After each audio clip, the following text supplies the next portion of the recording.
Easily find, book, and manage your travel nursing assignments with the AMN Passport app.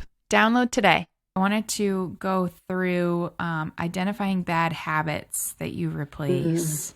So, what are some of the habits that you kicked, and how do you feel like it affected your growth? yeah. So I tend to be very open and vulnerable with people. So I because my trauma started as a child, I did develop um some very unhealthy coping strategies. I developed as a teenager a very severe eating disorder, and then I was very promiscuous. Mm, Um, and I would regularly, like especially when I was younger, drink until I would black out and experiment with all sorts of drugs. I just didn't care. I just didn't care yeah. about my body. I didn't care about my life. I didn't, all these things. It was a really hard place. And even though some of these really bad habits, I engaged in them, 2 decades or more ago, there's still remnants of them left Hmm. behind. That part of me, that self-hatred that allowed me to sleep with random strangers and allowed me to binge and purge, up to 12 times a day, and the part of me that would drink until I blacked out, that part of me that hated myself so much, that person's still in there. They're smaller than they were Hmm. before, Yeah. but they're there. So it's, and when life is hard, I still want to, like I say, food is my one great love and my preferred form of self-destruction. Like Hmm. I use it to Same. celebrate. I use it, like I use it, and I use it when I'm really upset. I use it for all sorts of things. And so I'll have to say that some of these bad habits, that I've made a tremendous amount of improvement with them, but they still hang on. And so I'd like to say that, and this is something I get very upset with, that the way that we are shamed for the way that we cope. Mm. We are shamed for using alcohol. We are shamed for, using drugs. We're shamed if we get overly, we gain too much weight. We're shamed if we're, Mm. have sex, with too many people. Like, we're shamed, but people don't realize we're doing these things because we're trying to survive. And one Yeah. thing that I really get upset with people is they push this idea that you should just stop. Because Mm. drinking alcohol is bad for you, you should just stop.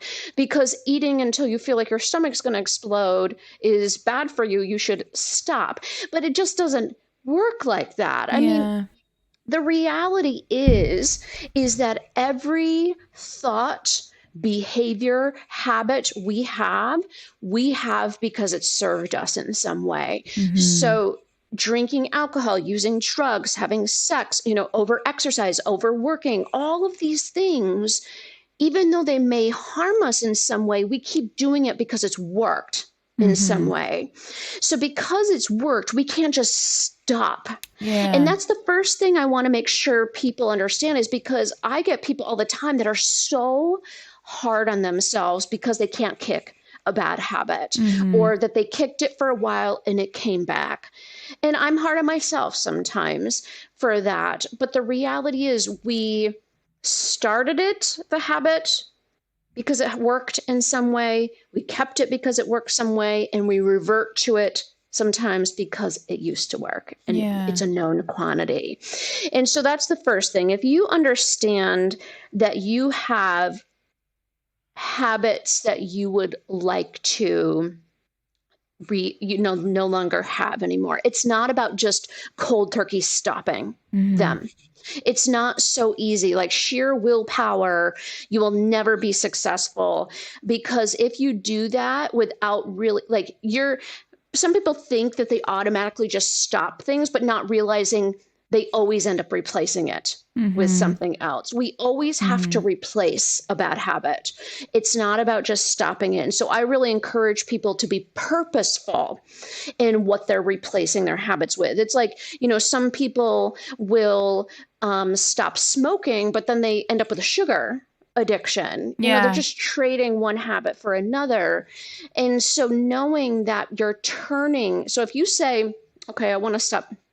And this is what I had to do. Like I had to say, so I had a point where I lost my significant other. Just things were really terrible. I got to a point where I couldn't work. My depression was so bad. And I put on weight very rapidly. I mean, I was just spiraling down and just so many things were going wrong. So the most important thing was I couldn't change all of them at the same time. Right? Yeah. So like the first thing I'll say to people is that if you have a habit that you want to change, there's likely more than one, that you want to work on. And picking one to work on.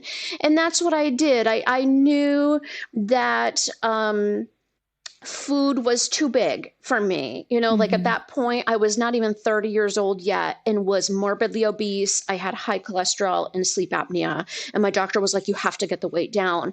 But I knew at that point, I just couldn't stop the eating because it was just too much of a safety net for me. At that point, I wasn't ready to give up sleeping with strange men.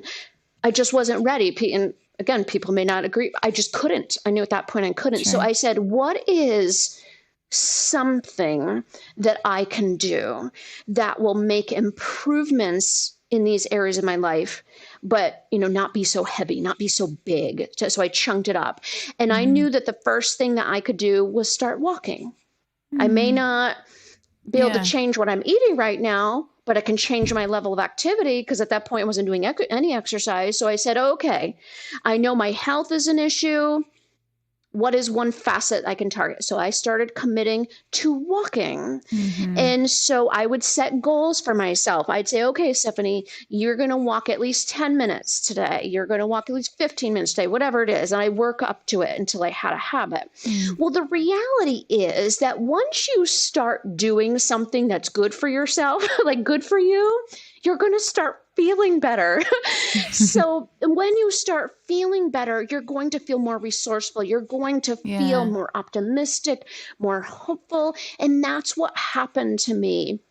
As I started to feel better, I was able to start doing things like cleaning my home and taking care of my body in other respects. And so I was able to slowly start changing how I ate because I was excited about how my body was feeling stronger.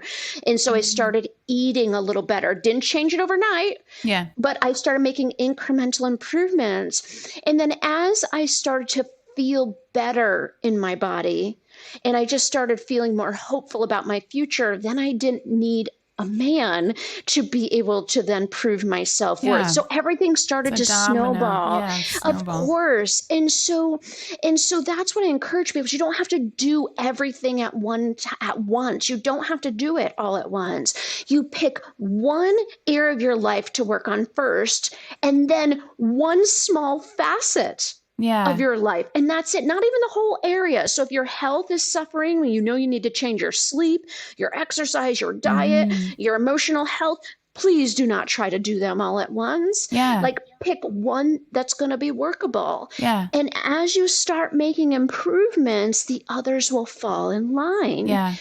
And that has always been the chunking down, the goal, the steps is always been the most critical component so that I didn't get overwhelmed with the process. It was always manageable for me to do it. And people think that everything's going to take so long. But the reality is like, you didn't get this bad habit overnight. You didn't get into this scenario at work or your relationships or health. You didn't get into it overnight. So it's not going to change overnight. And so it's just little steps, and then it'll start compounding. And you'll have get momentum, and huge changes will start happening over time.